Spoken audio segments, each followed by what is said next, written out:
Good morning, everybody, and welcome again to our Garden Shop Garden Guru workshop this week. And thank you very much for all of you that's logged in to our workshop this morning.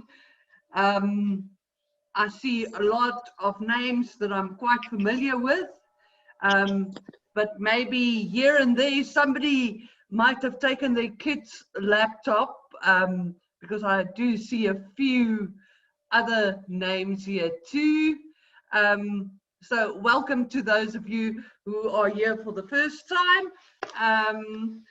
Just as a point of reference, please make sure that your microphones are muted. I see we don't have that many people on our workshop today, so I'll just monitor it, and then maybe at the end of the workshop we could have a question session as well. So welcome everybody. Yes, and I'm very glad that we're all here today. I think it's been quite a challenging week for everybody in this country, but us as gardeners, we are as tough as nails, I'm sure, and we are builders, we are not breakers. So welcome to all your builders out there. I'm going to switch to our PowerPoint presentation straight away. And today we are talking about water-wise gardening, which I'm sure is always a matter of concern for South African gardeners, especially.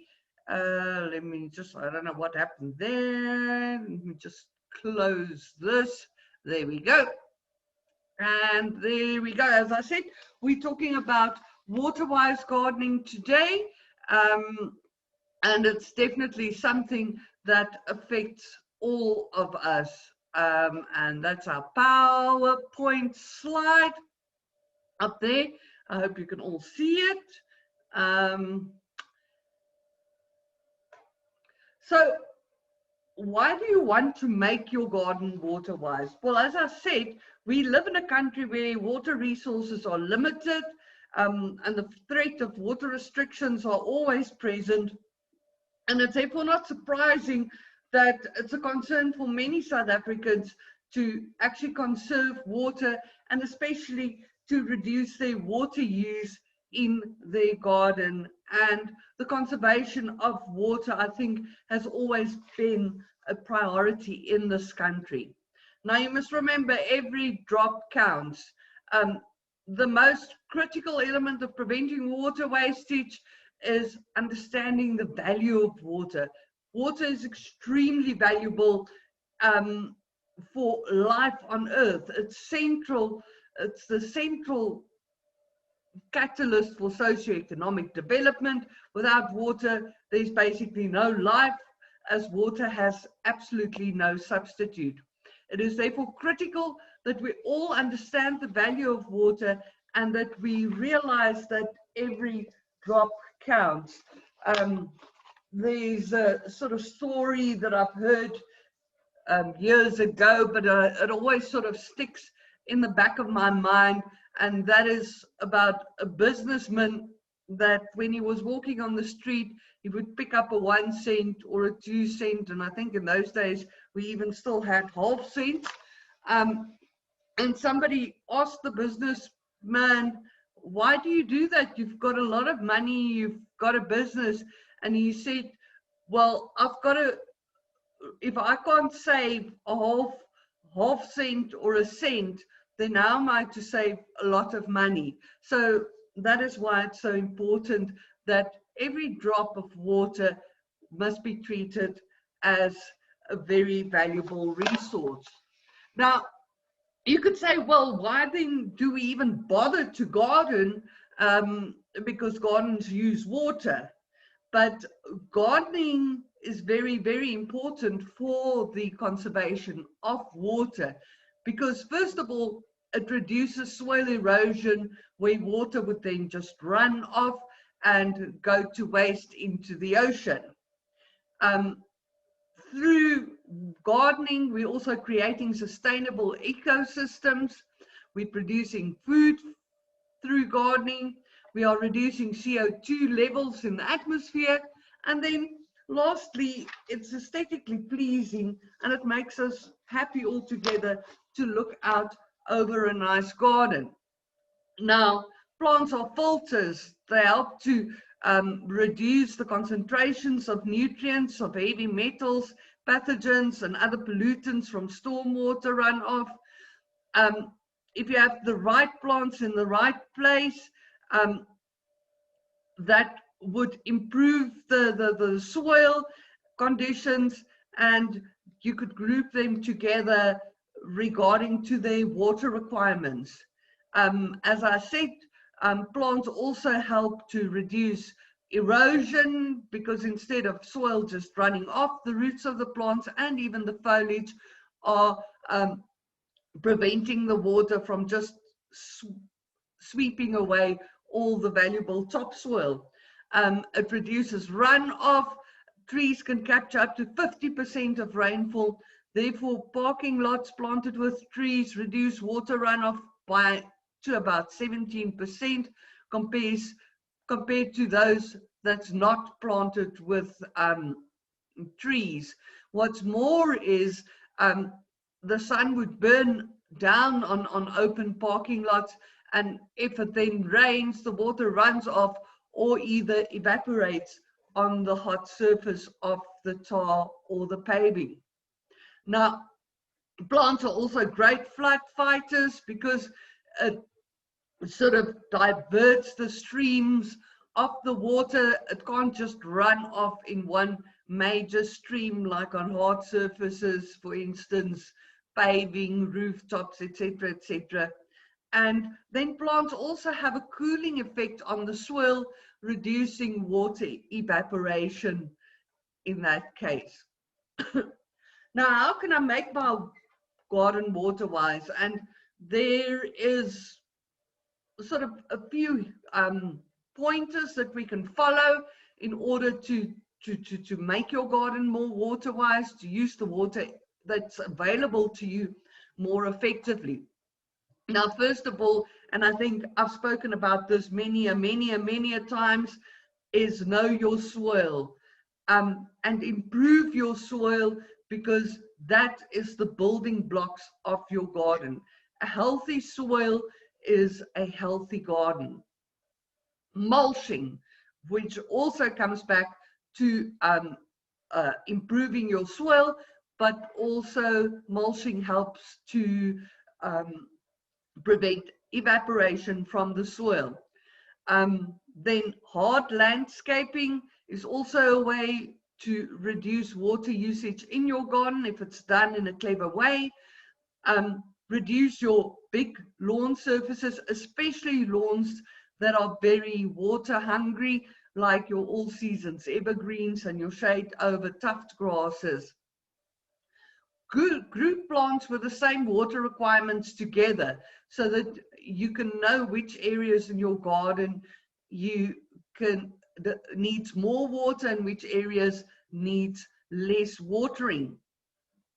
Your plant choice can also play a very important part in reducing your water usage in your garden.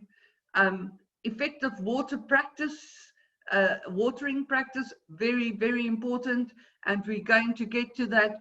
And then also rainwater harvesting.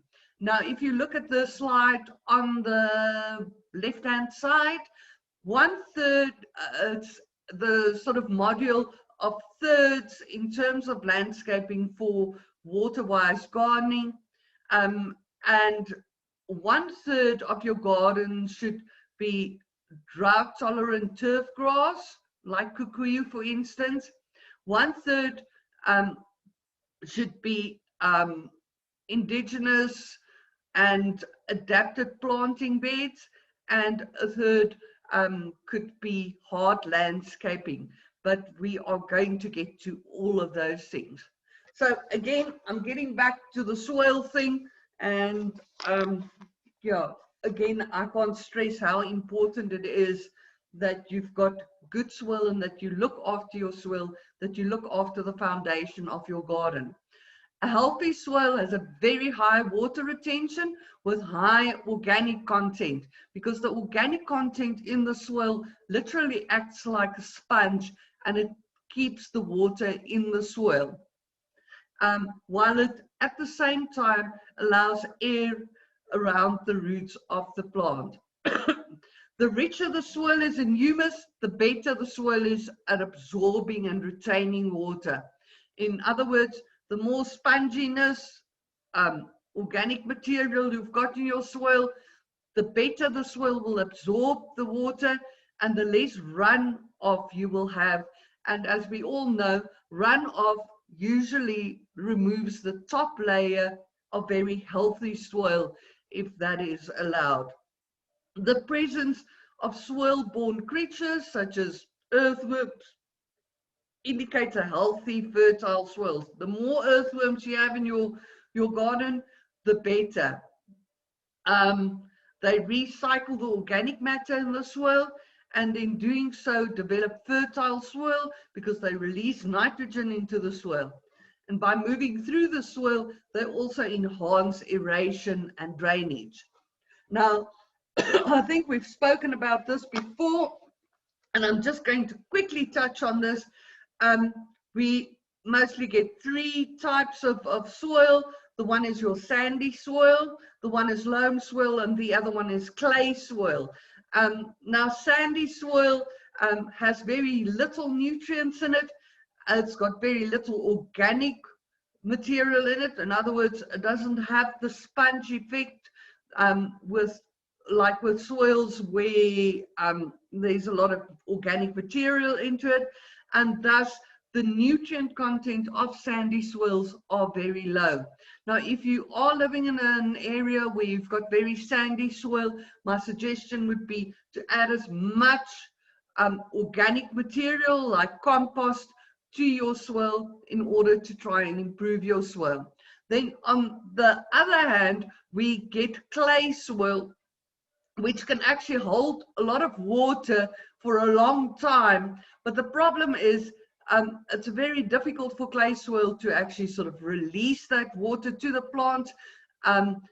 Clay soil is very high in nutrients and it's got organic material in it, but the size of the particle is so small that it actually binds it together, and it's very difficult for plants and other organisms to actually penetrate in that soil, especially once it's dried, because then it really becomes like brick.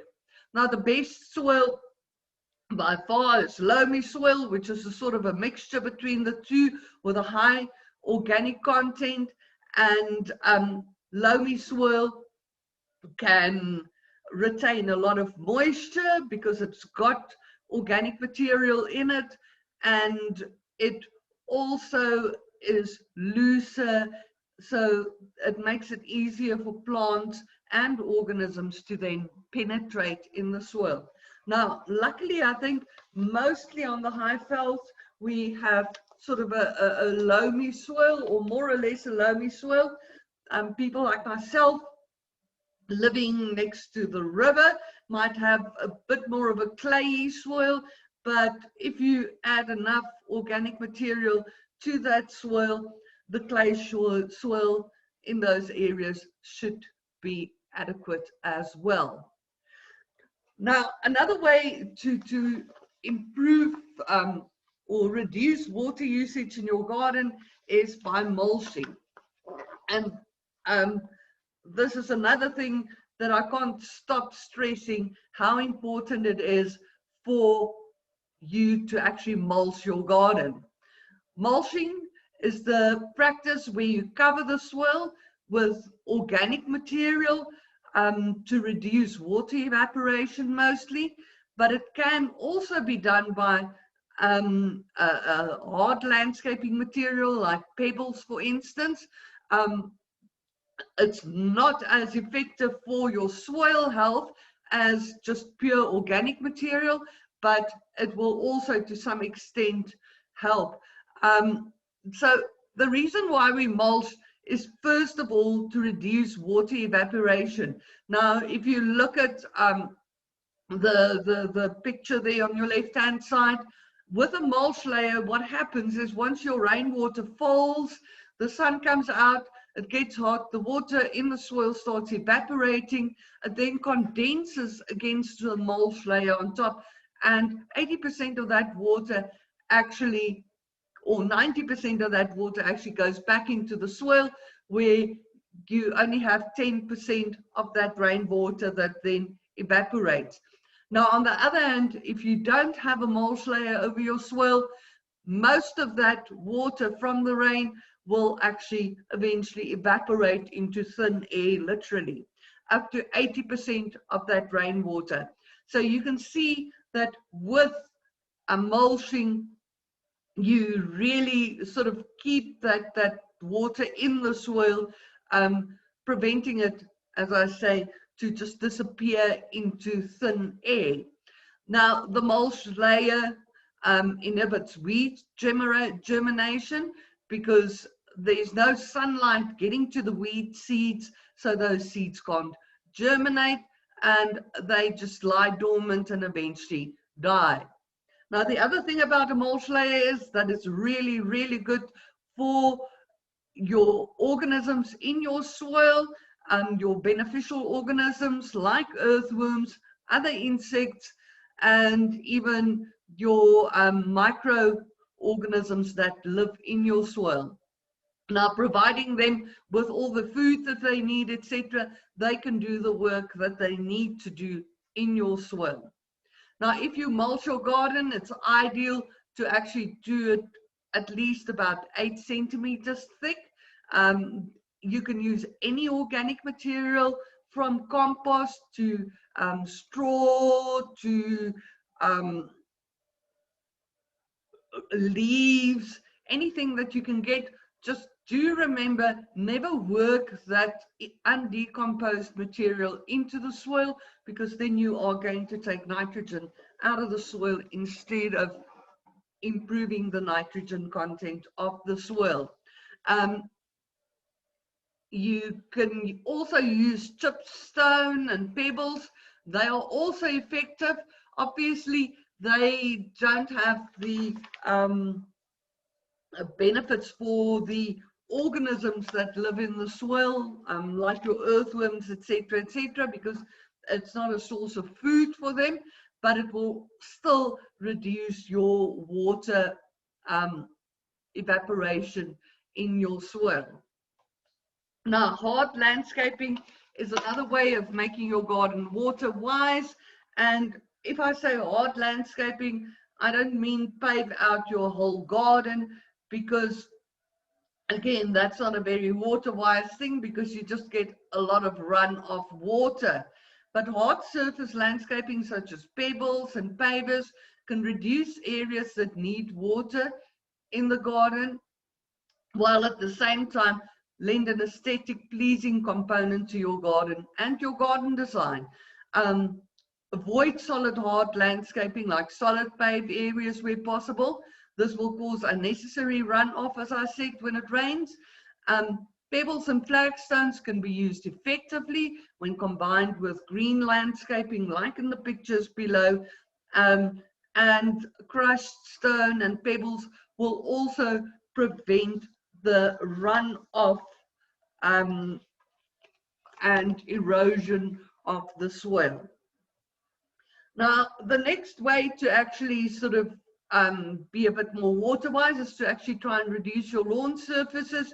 And I'm not saying entirely sort of take away your lawn surfaces, but there might be areas where your lawn is struggling, where you might have another solution for your lawn. An established lawn, depending on what type of lawn you've planted, is also not that water thirsty. But there are types of lawn that really needs a lot of water. Now, Kikuyu, for instance, are one of those types of lawns that once it's established, it wouldn't need that much water, even if it's a drought and the lawn dies back completely. When there's water again, those shoots under the ground will actually return to your lawn.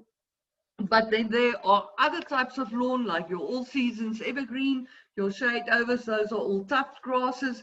They've got very small root systems, and they will die very quickly if they do not get water. And what's more is they won't come back either. You will have to re-sow or replant them.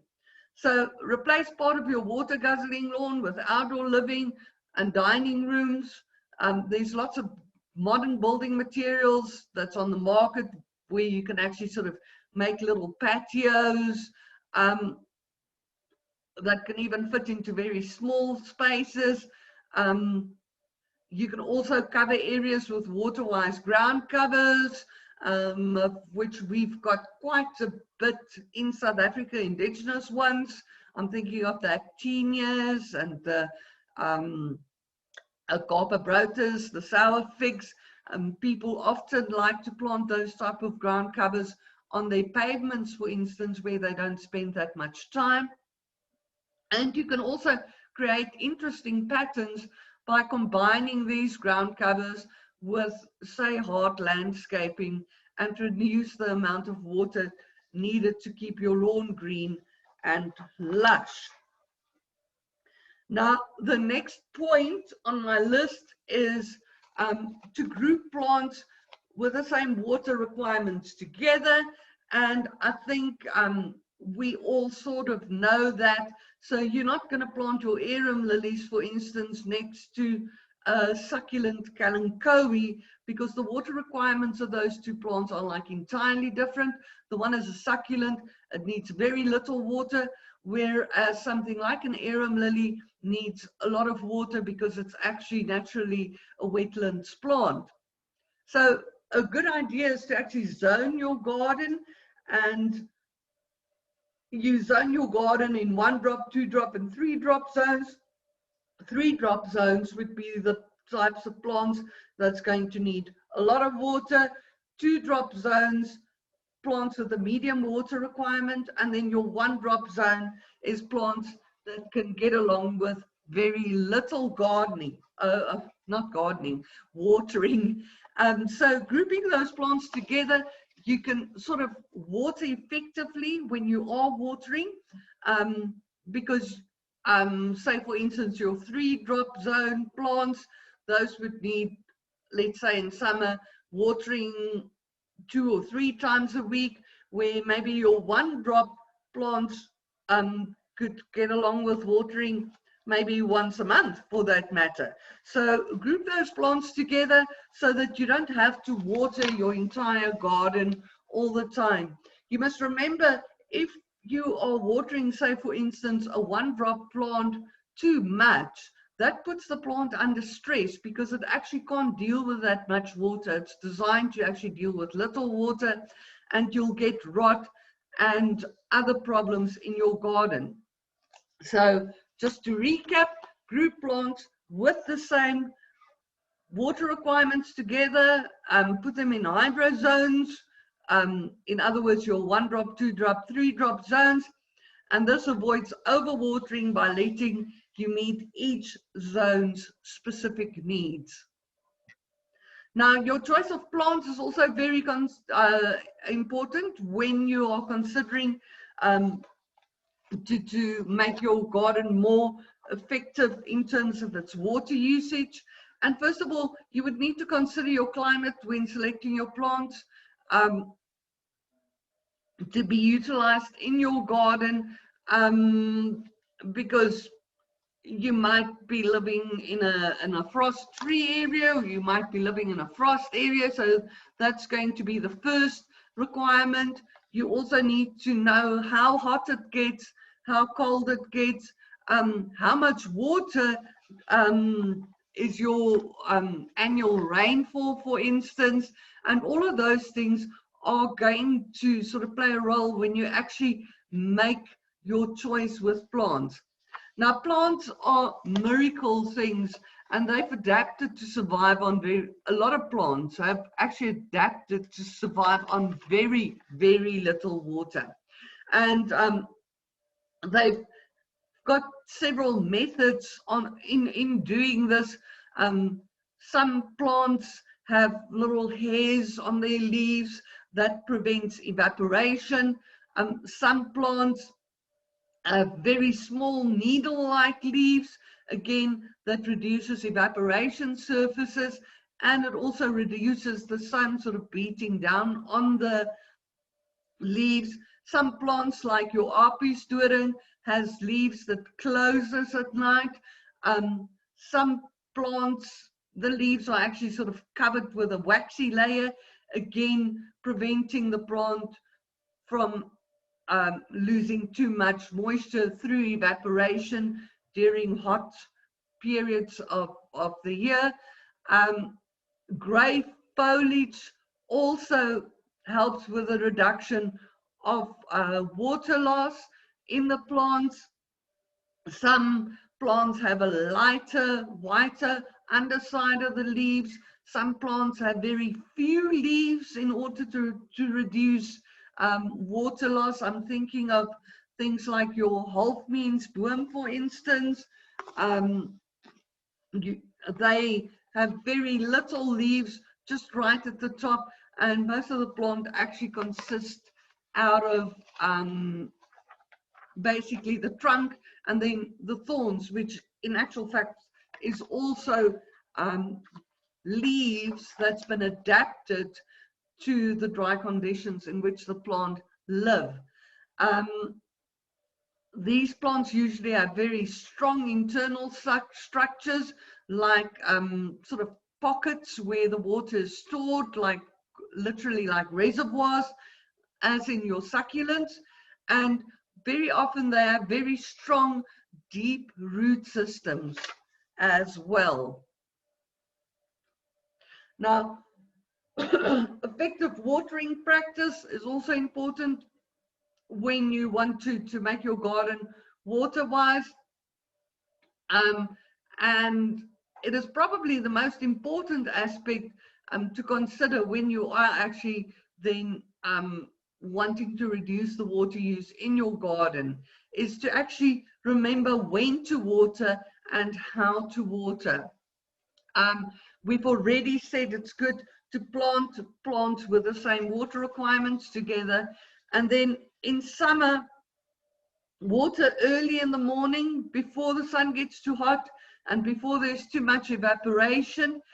In winter, you would water less and later in the mornings,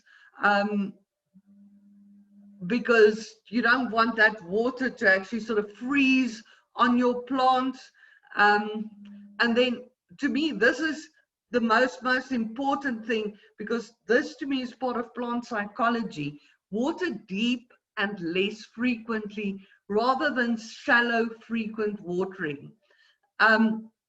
If you've got plants, especially unestablished plants, and you're watering sort of just the top surface of the soil, you're going to get to a situation where the plants actually only develop fine top roots, because that is where they get their water from. But if you water deep, let the water sink through and do that less frequently, you're going to stimulate the plant to make deeper, stronger roots, because the plant inherently wants to go and look for the water. Deep watering forces the plants to develop a deep and strong root system, in other words. Now, rainwater harvesting is another way to sort of utilize the available water in your garden, and it is basically collecting and storing and using your rainwater for landscape irrigation and other water uses. The rainwater is collected from various hard surfaces. You can do it from your roofs, from your driveway, and other man-made above hard surfaces.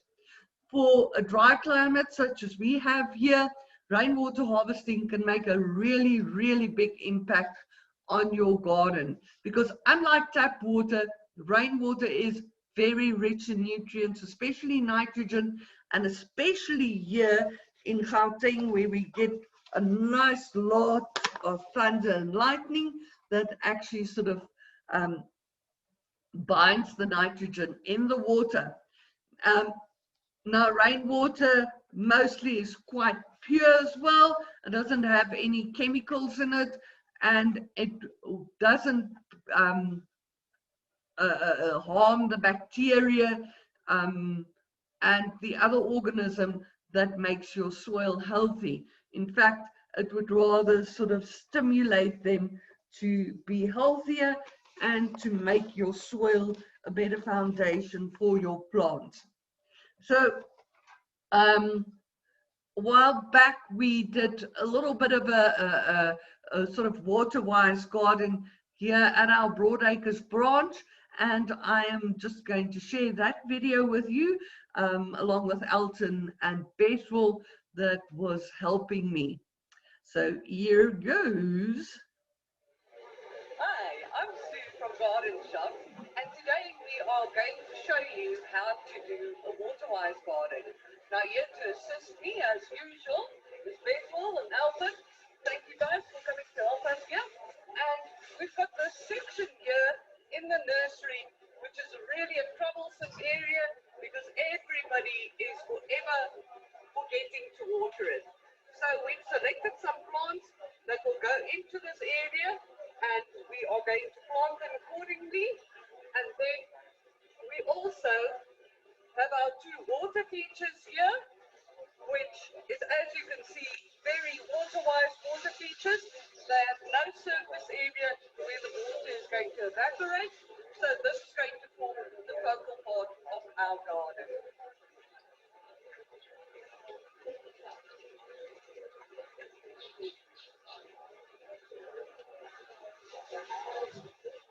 Now, as you can see, this area already has some existing plants in it, so we are going to substitute it with some more plants. The plants that are here is already water-wise, and I just want to bring in a little bit of color, and you'll see as I go through the plants that I've selected some bright yellow foliage to contrast with everything here. We've also gone for a very rustic theme with these sandstone bowls here. The bowls are filled with germination mix, which got a huge farm peat content, which is a saturate, which in itself is then very water-wise. We also going to fill some areas with bulb chips to use as mulching, and then we've got some hard landscaping with some pebbles in between as well. All very good water-wise principles. Now, I'm just going to add a little bit of yellow in here into these pots here, and I've selected some Picranthus nucellus, which is an indigenous little ground cover, and it's actually semi-succulent. So this will go in the pot, and it will then eventually cascade over it along with the Euchus here and the Lonacearia in the pot. That is also going to cascade a little bit. Now, this is a new baby on the block, and this is a little dwarf Agapanthus with this lovely yellow foliage. It is the Agapanthus Summer Gold, and I'm going to put that between the pots here to actually highlight these areas. Here we go, little guys. Here's another Platanthus, and one here, and one over here. Over here, we've got some asparagus ferns, which we're going to plant in this area where there's a lot of root competition. And you can see it's got a very nice fine foliage. Small leaves are always good for water-wise because your evaporation on small leaves are less. I'm just going to show you quickly why there's another reason why this plant is such a water-wise plant. And if I could just get to it. It actually makes like little bulbs, which is a bit dried out now. There you can see some. And those bulbs actually help to keep, there's a nice one over there. Now you can see these bulbs are full of water, so these plants are actually storing water in their roots as they go along. And then we've got our section here in the front, and I wanted to repeat the yellow that we had in here. So for a focal point, I selected Agapanthus zambezi, which is a very big Agapanthus. You can see again it's got this very beautiful yellow stripes on the leaves, and I'm going to put them in on either side. And to complement that, I've got some Carex Gold, which we're going to plant on the border here.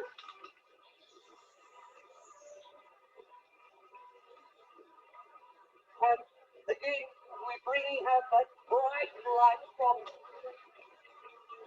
the yellows. And then just to finish it off, we've got some spackworm, which will grow in sand and shade, and we can prune them beautifully.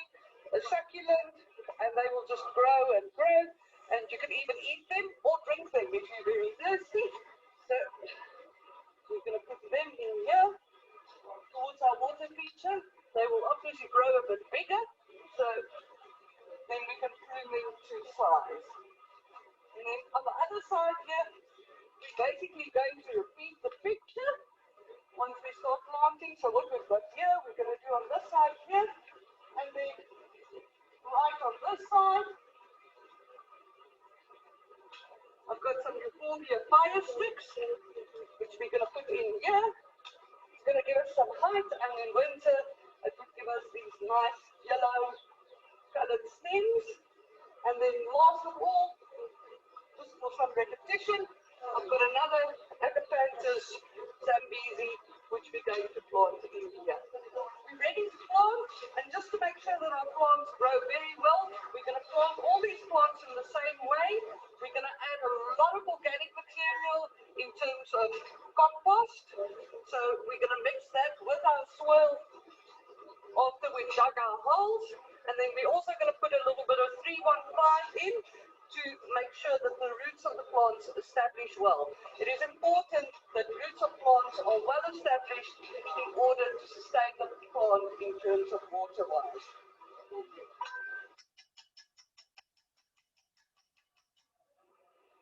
now completed our planting, and what we're going to do next is to put bark down on all the exposed soil surfaces right here.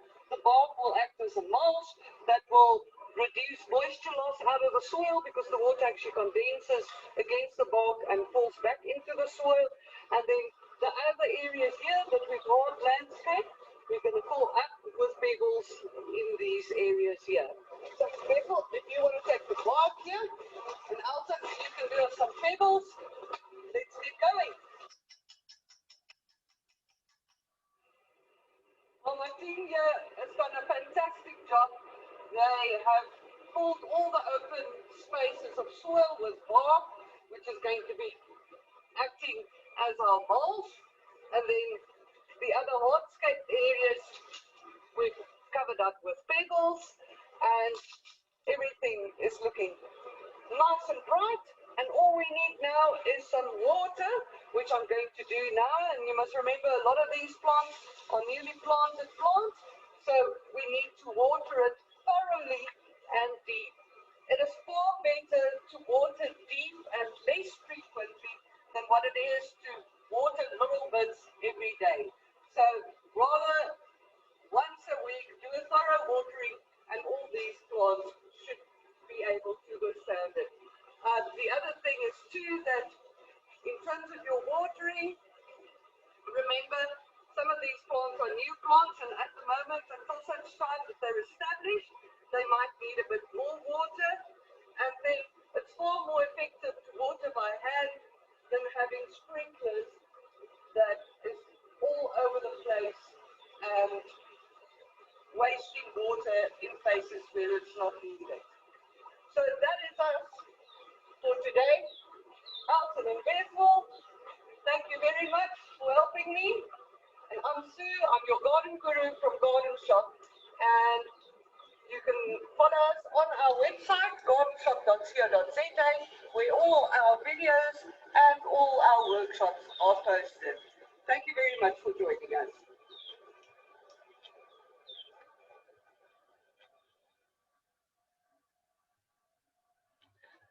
Well, that was our little water-wise garden that we made there. I hope that has been a little bit of an inspiration to all of you. Now, I'm just going to quickly run through a few frequently asked questions. And the first one that I'm going to tackle is, can I use grey water in my garden? And first of all, we've got to understand what is grey water. Now, clear water is the water that you would get out of your tap. Grey water is water that comes from baths, bathrooms, sinks, washing machines, etc. And then we also get black water, which is water that comes from toilets, from dishwashers, and from kitchen drains. Now, grey water is technically a household wastewater from the laundry, including washing machine, tubs, and the bathroom, showers, baths, and basins. Toilet water and kitchen wastewater are regarded as black water, as I've said. Prolonged use of untreated grey water is not recommended for the use in your garden. And why? Because grey water mostly contains soap. Soap is a salt, and that salt will build up in your soil over time, and it will make your soil black, reducing the biodiversity of the organisms in your soil, and also making your pH more alkaline. And I think last week we actually did speak quite a bit about pH. So most plants prefer a neutral pH of about 6 to 7. And as I say, prolonged use of grey water is going to make your soil black, and you are not going to have a good pH in your soil. Now, you do get pH neutralizers on the market, several products that I know of, but for vast quantities of water, that is quite costly to use. And I think sort of bringing in a water purifying system into your garden, into your home garden, can also be quite costly if you want to actually then remove the salts from that grey water. Now, the next question that is often asked is, what about boils? Because the first thing that everybody thinks is when they hear, oh, we're going to have an El Nino or a drought or whatever, oh, I better get a boil into my garden. Now, installing a borehole in your garden is not a sustainable water-wise solution. Water from a borehole comes from the water table. And in densely populated areas, like in cities, urban areas, there are several water boreholes that tap into that same water table. And if a lot of the water is depleted from this water table and it's not being filled up because it's a time of drought, then the amount of water is going to get less. And what's more is you will get a chemical build up in this water, because you must remember, we live in cities, we live in urban areas where there is a good amount of seepage of chemicals and other substances into our water table. Now, the moment that water becomes less, that chemical sort of solution in the water actually builds up, and that water can even become unsafe for human, animal, and plant consumption as well, because you could even get a build up of salts in that water table. Now, another question that people also ask is if it's wise to plant indigenous plants.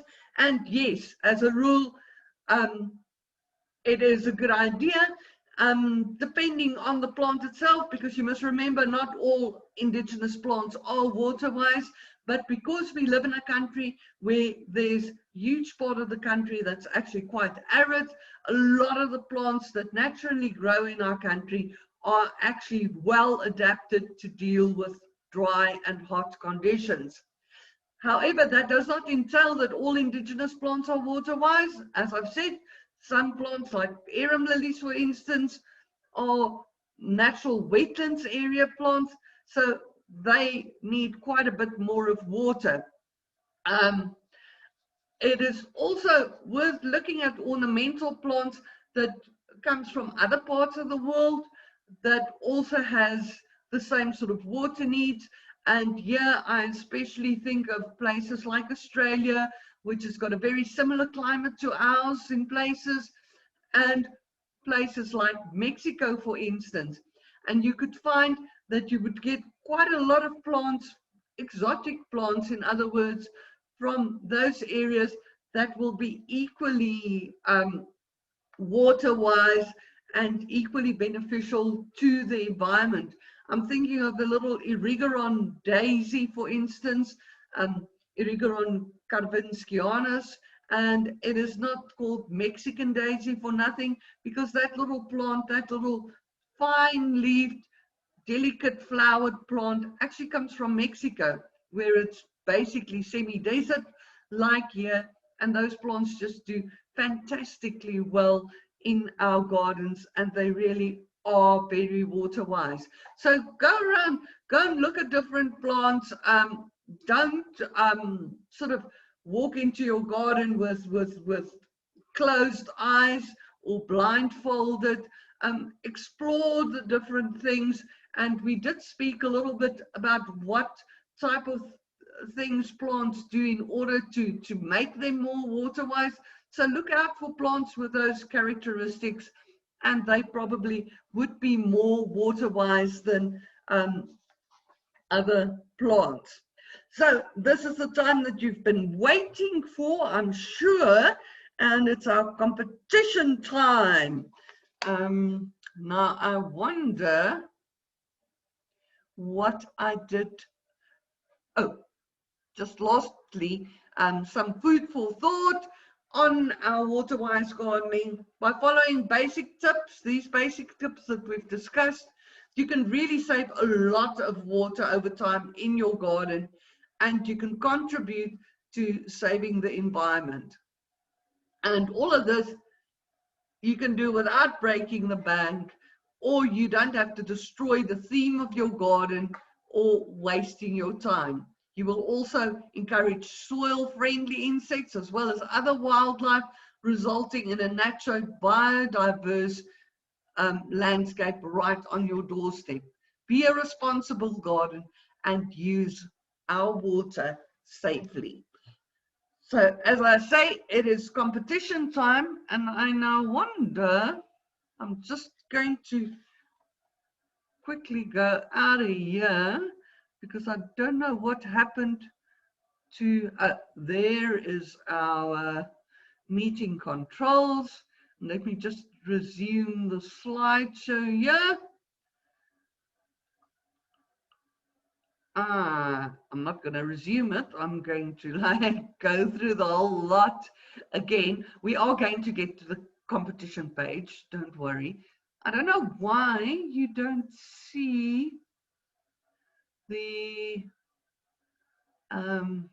picture block here of the actual screen. Maybe you are seeing it and I'm just not seeing it.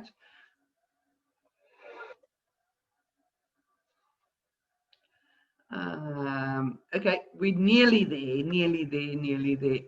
Right. Okay, competition time.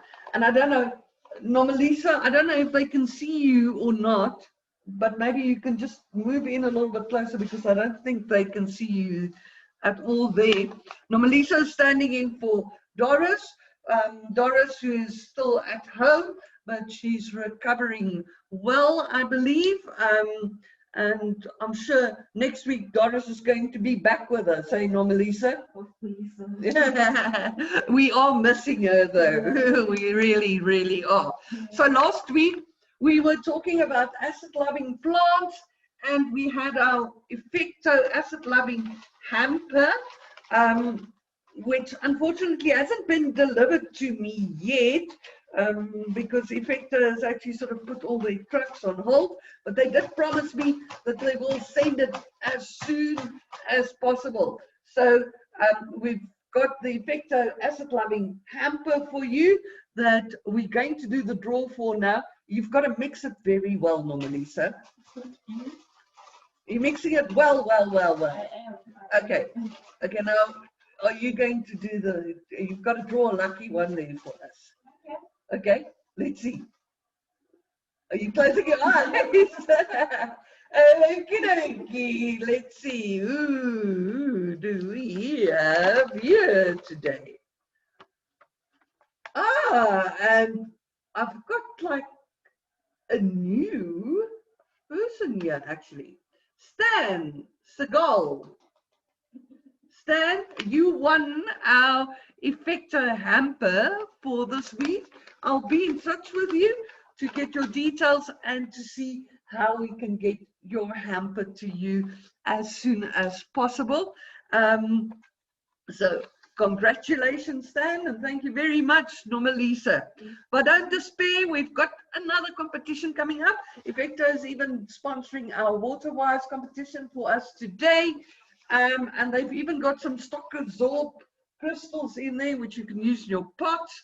As I said, they promised me that they'll try and get this hamper here ASAP, because with everything that's happened this week, things are a bit delayed, but we will get it to you. So the question for this week, and you can send your answer to me, sueb@gardenshop.co.za. The question is, name any way in which you can reduce water usage in your garden. So any way in which you can reduce water usage in your garden. It might be even something that you are doing in your garden that's saving you a lot of money. So let us know. Name any way in which you can reduce water usage in your garden. Email your answer to me, sueb@gardenshop.co.za, and I will put your name in the draw for next week for our Effector hamper. Name any way in which you can reduce water usage in your garden. Send your answer to me, sueb@gardenshop.co.za. And who said that we can't be very innovative when it comes to problems in our country? And this gentleman here, he's made a new design to save water. He's invented an upside down umbrella. So there goes for innovation. If you've got any questions, I'm always there, sueb@gardenshop.co.za, and I will gladly answer them. Also remember that our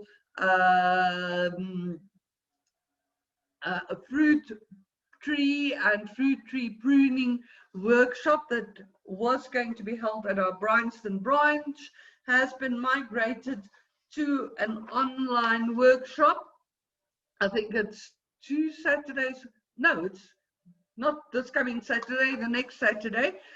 So we will be conducting that workshop online. If you're interested, send me an email and I will get back to you with all the details. Or you can also check on Quicket Fruits of the Earth, and you can do a booking on Quicket as well. And that's all for me for today. I'm Sue, I'm your garden guru from Garden Shop, and with me is Nomalisa. And thank you very much to Elton and Bethwell who helped with making the video. And remember, we've got garden gurus in all our stores at Broadacres, at Salomzi, Bryanston's, at Sibuyile, and at Parktown North, Godfrey. So if you've got any questions and you are in the store, get all of those gentlemen. They're very knowledgeable and they will duly help you with whatever it is. And otherwise, send me an email and or give me a ring, and I can try to help you as well. So thank you very much for joining us today. I hope I see you all again next week.